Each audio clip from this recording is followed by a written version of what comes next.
Samantala sa iba pang ulat, nag-convene ngayong araw ang buong council ng NDRRMC upang talakayin ang mga paghahanda para sa pagsisimula ng panahon ng tag-ulan, malakas na lindol, estado ng Mount Bulusan at maging ang paglaban sa nakamamatay na sakit na MERS-CoV.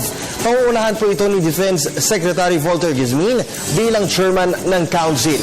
Ang kabuuang detalye, alamin natin mula sa aming kasamang si Wayway live. Kirby, higit 3 oras nagtagal ang National Disaster Risk Reduction Management Council meeting na kung saan ito'y pinangunahan nga ni Defense Secretary Volter Gizmin kasama ang iba pang member council.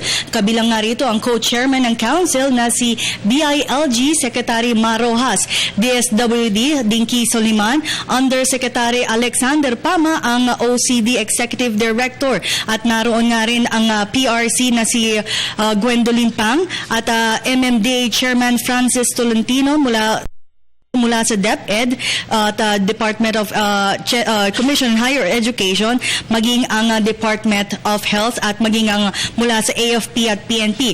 Una sa kanilang agenda ay ang pinag-usapan nga nila yung paghahanda nga sa earthquake drill sa darating nga na July 30. That's next month na po.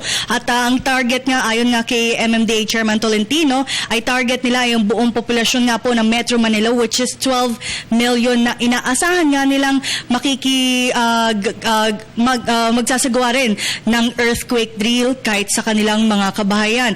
At pangunahin ngang magsasama nga sa earthquake drill mga pampublikong ospital, mga government offices, mga eskwelahan, at mayroon na rin mga private sectors at mga business sectors ang nagsabi kay Chairman Tolentino na sila nga ay makikisali sa darating na July 30, alas 10:30 nga po yan ng umaga, na kung saan magkakaroon nga po tayo ng scenario type na earthquake drill at ito'y sa ganap na 10:30 hanggang 11 a.m. in the morning. Nagtalaga na rin sila ng mga lugar kung saan posibleng ang mag-evacuate ang ilang mga offices, mga pampublikong ospital, gayon din ang mga eskwelahan.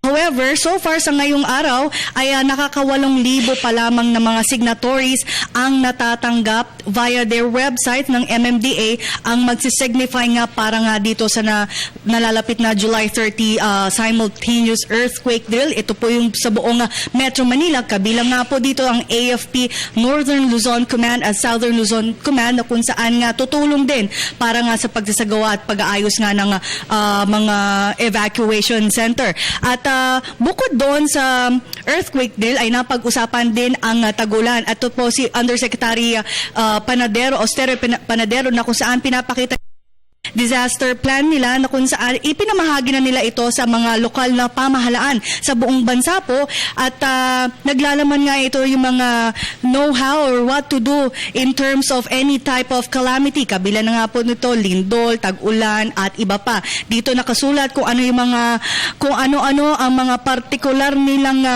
gagawin sa mga panahon nga ng kalamidad. Dito nga naka-standardize na bale ang kanilang gagawin. Ito'y pinamahagi nila 2 to 3 months ago pa at mula sa 1,634 municipalities at 143 na syudad.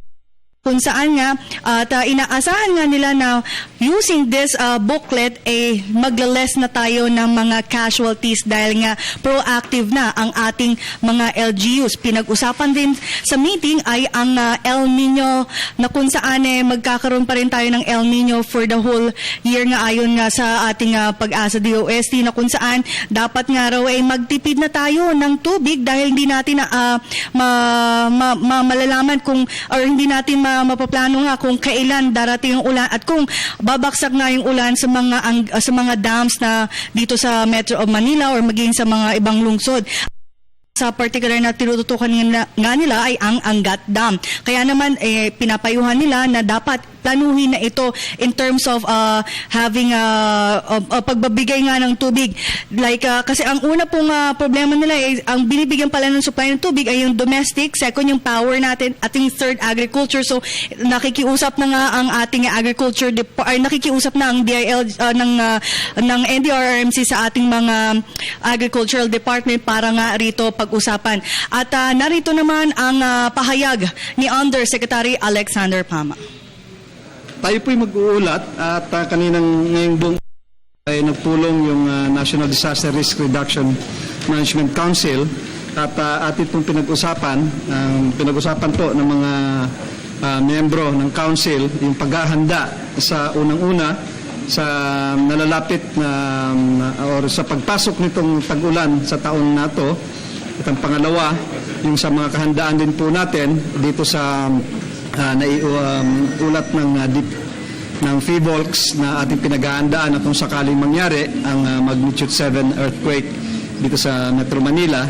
At ang pangatlo po, ang nagulat din po ang Department of Health dito sa sitwasyon sa ating kahandaan tungkol dito sa MERS-CoV virus. So, Kirby, ang huling agenda nila, yung pinag-usapan nga nila, yung paghahanda nga nila sa MERS-CoV. However, binanggit na nga ng Department of Health na nag-negative nga ang mga unang naiulat na may mga Koreano nga nakitaan umano ng MERS-CoV. At yan muna ang pinaka-latest mula rito sa NDRRMC. Maraming salamat sa iyo, Waywaya.